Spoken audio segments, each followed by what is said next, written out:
नमस्कार मंडळी, जयश्री मराठी रेसिपीमध्ये आपल्या सगळ्यांचं खूप खूप मनापासून स्वागत करते. आज आपल्या रेसिपीमध्ये मस्त अशी छान चटपटीत चना चाटची रेसिपी मी तुमच्यासोबत शेअर करत आहे. तर सर्वात पहिले इथे मी एका पॅनमध्ये एक छोटा चम्मच तेल टाकून घेतलं. त्यामध्ये अर्धा चम्मच जिरं टाकून घ्यायचं, अर्धा चम्मच लाल मिरची पावडर टाकून घ्यायची आणि अर्धा चम्मच हळदी पावडर टाकून घ्यायची.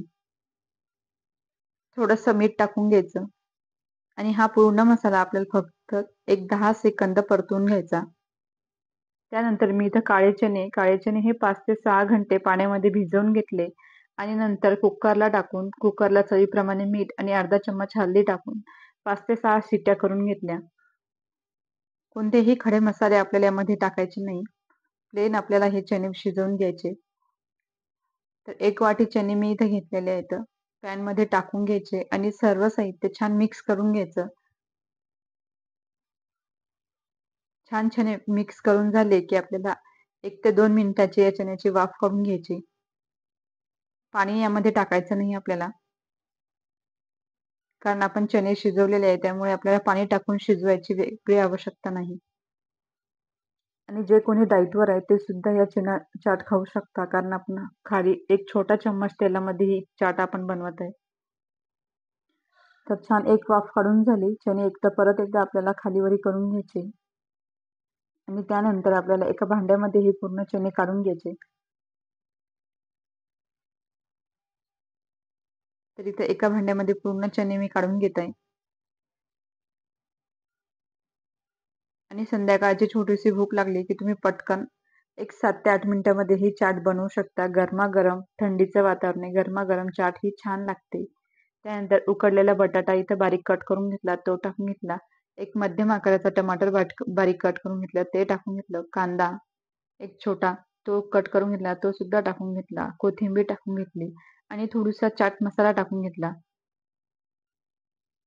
त्यानंतर बारीक शेव टाकून घेतली. बारीक शेवच्या ऐवजी तुम्ही शेव भुजिया सुद्धा यूज करू शकता. तुमच्याकडे जी अवेलेबल असेल ती टाकू शकता. त्यानंतर इमलीची चटणी टाकून घेतली किंवा खटाई हे टाकून घेतले 2 चम्मच आणि सर्व साहित्य आपल्याला छान मिक्स करून घ्यायचं. यामध्ये आपल्याला मीठ टाकायचे नाही कारण आपण मीठ यामध्ये 2 वेळेस टाकलेलं आहे. त्यामुळे आपल्याला आता मीठ टाकायची आवश्यकता नाही. तर सर्व साहित्य आपल्याला छान मिक्स करून घ्यायचं. यामध्ये अजून तुमच्याकडे जे अवेलेबल चिवडे असतील ते सुद्धा तुम्ही यामध्ये टाकू शकता.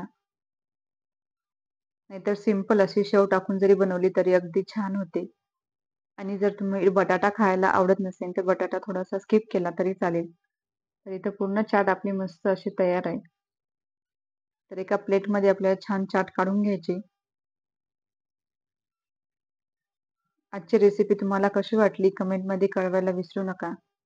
आणि चॅनलवर नवीन असाल तर चॅनलला लाईक, शेअर आणि सबस्क्राईब करायला विसरू नका. मी नाश्त्याच्या उपमा, पोहे आणि ढोकळा याच्या सुद्धा रेसिपी तुमच्यासोबत शेअर केलेल्या आहेत. आतापर्यंत त्या बघितल्या नसेल तर त्या सुद्धा नक्की जाऊन बघा. अगदी सोप्या पद्धतीने ह्या रेसिपी मी तुमच्यासोबत शेअर केलेल्या आहे. आणि छान आपली चना चाट मस्त असा तयार आहे. वरतून परत एकदा छान शेव टाकून घ्यायची. थोडासा कांदा टाकून घ्यायचा. अगदी गाड्यावर मिळते तशी चाट आपली तयार आहे. आणि बाहेरून असं काहीही आपल्याला वेगळं सामान आणायची आवश्यकता नाही. तर पावसाळ्यामध्ये बाहेरचं खाल्ल्यापेक्षा अशी मस्तच घरी बनवून तुम्ही खाऊ शकता. कशी वाटली याची रेसिपी कमेंटमध्ये कळवायला विसरू नका. आणि रेसिपी आवडली असेल तर नातेवाईकासोबत, मित्रमंडळासोबत शेअर नक्की करा. भेटते अशाच एक नवीन रेसिपी सोबत.